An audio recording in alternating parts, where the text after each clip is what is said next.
Every month or so, I like to make a big batch of chicken soup, so I'm gonna take you along as I make it today. Here are all the ingredients that go into my soup. I've got fresh dill and parsley, 2 whole chickens, kosher salt, carrots and parsnips. This is celery root. You can also use celery, zucchini, and onions.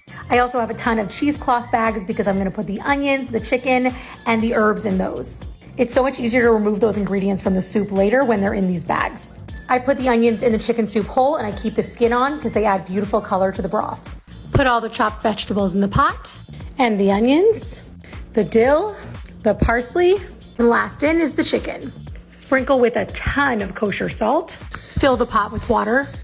Turn the heat to high and bring the soup to a boil. Comes to a boil, lower the heat to a simmer. Cover it up and cook for at least 6 to 8 hours. The soup is done. First things first, I'm gonna let this cool down a little bit. Then I'm gonna remove the chicken. See, this is why the cheesecloth is so helpful. And here are the onions and the herbs.